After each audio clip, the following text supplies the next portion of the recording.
What's up guys? So for today's video ay ituturo ko sa inyo kung paano magbayad ng Converge gamit ang GCash. Kaya kung hindi ka pa nakakapag-subscribe sa aming channel ay please hit the subscribe button at i-click ang notification bell para laging updated sa aming mga latest video.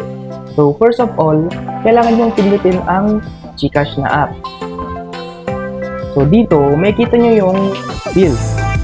Click nyo lang. Tapos, i-click nyo din itong cable and internet.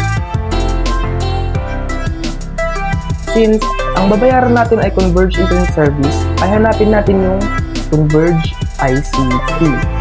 So, ayun. Dito sa Converge ICT, payment will be posted within 24 hours. Ibig sabihin nun ay mag-iintay pa kayo ng 24 hours bago ma-update yung status ng binayaran nyo. Pero, once na nabayaran nyo na ito, magte-text naman si GCash sa inyong cellphone number na na-confirm na yung binayaran nyo.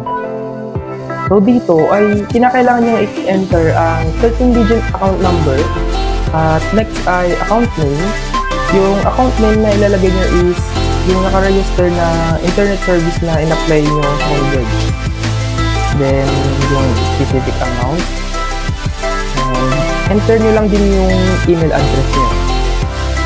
Pag na-next nyo na to, dito magkakaroon ng summary kung ano yung mga pinilapan nyo, kung saan check nyo kung tama ba yung mga nilagay nyo.